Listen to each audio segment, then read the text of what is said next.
music, please. I dribble around like basketballums. People call me 18. What's that, Shaq, man? Extra tallums. In the house. In the house. See, that's the only thing they were missing. Me saying in the house.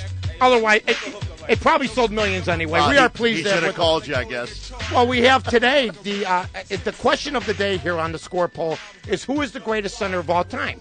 Kareem Abdul-Jabbar, Shaquille O'Neal, Will Chamberlain, Bill Russell, or Bill Wennington. We have that, and we're pleased to have with us Shaqadocious. Yes, how are you? How are you, Shaq? Good. You know, it takes a lot to...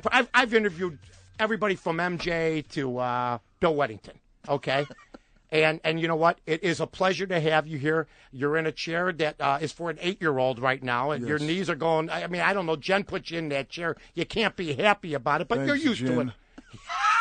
How are you, Shaq? You're up early. Yeah, I'm good. I'm doing pretty good. Yeah, what brings Glad you to to be town? here. I'm here meeting with a business associate, Lenny Keller. You know, just come to see some family, some friends. Just having a good time, and I want to stop by and say hi. Yeah, you're in the neighborhood. Yes, You were in the neighborhood. Yes, and you're used to being as large as you are, to getting used to sitting in chairs like this, laying in beds like this. Even the top hotels that you stay in on the road, do they have beds in certain hotels that accommodate a man of your girth? No, they have regular king size beds, but I like sleeping and having my feet hang off the edge of the bed anyway. So me too, but I'm halfway down the bed. I like to do that. I have the pillows up there. I like to lay flat. I want to feel like an NBA superstar, for God's sake. You are a superstar. I'm looking at the playoffs. Yes.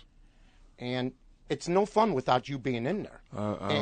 And I'm wondering next year you'll have a full season. I have a full season. Was that the problem? Because I remember when MJ came to the and played against the Magic after he came out of his 5th retirement, I think it was. I think it was 4th or 5th. He said, I've won 3 championships. I'm going to retire for a little while. And he lost.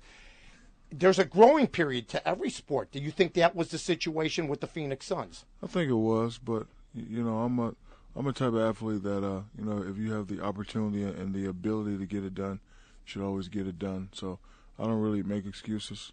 However, in my experiences, you know, it takes 2 to 3 years to get a group of guys together that could possibly get it done. You know, well, when I was in, you lose Sean Marion too, right?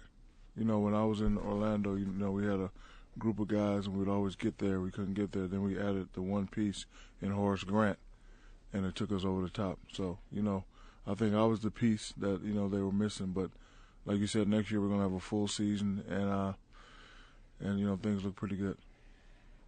Kobe has a shot at winning a championship, and I think he wants to win a championship for a couple reasons. One, because I think the kid's a winner, but 2, he'd like to win one without Shaquille O'Neal. I understand that you guys have had your problems in the past, but Bill Russell, I guess, was the great mediator, and you said let bygones be bygones. Have you completely let bygones be bygones, and you get the feeling that Kobe will not feel his legacy is complete unless he wins a championship where he is the leader of the club? You know, Kobe is a fabulous player. You know, the MVP this year was well deserving. He's actually playing excellent ball, like a player of his caliber should be playing.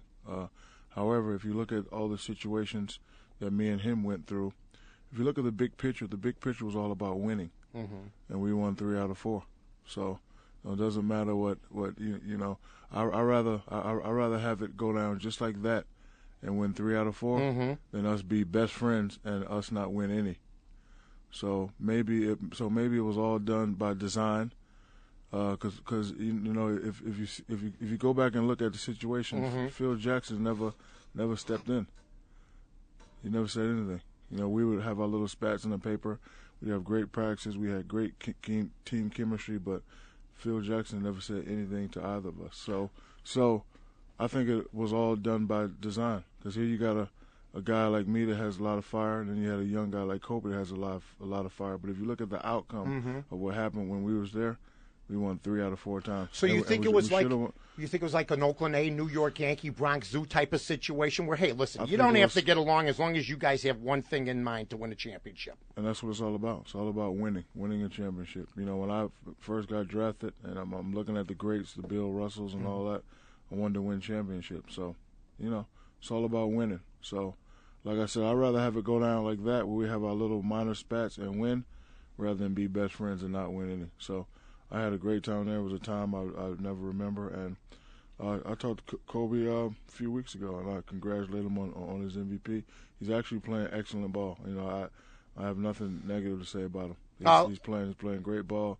He's passing. He's hitting the open guy. You know, he's playing like Mike used to play when he got guys like Scottie Pippen involved and Bill Winnington involved. You hear about the Major League Baseball player salaries. You hear about the NFL. Nobody questions your salary. Nobody questions the superstar salary. Jordan deserved every penny, 25, 30 million plus what he got off the court. Scott Pollard's banked $40 million in his career. I'd like your comments on that. Scott Pollard's played 11 years in the NBA, but that's a lot of money for a journeyman, don't you think? The NBA is very healthy, isn't it, Shaq? The NBA is very healthy, and you have to say who's his agent. Oh no! No, actually, but you know what? You know what? I'm not saying he's a bad ball player. You make it to the NBA, you deserve it. But $40 million? He's good. I mean, I could remember in '88, '89 where I was one of the top-rated high school players, and you know, my dream, believe it or not, was to make $10 million for 10 years in the NBA. That was my dream. I said, you know, if I ever make it, I'm gonna go $10 million for 10 years. And then one day I'm watching TV. And John Concac signed a big deal. Oh my God! And he got $3 million. And I said to myself, if that guy makes $3 million, I'm gonna be making about 20. Yeah, so, I think John Concac, wherever you are, I love you, brother. Oh yeah. I'm gonna kiss you in the lips when I see you, oh, brother. Yeah. I appreciate you.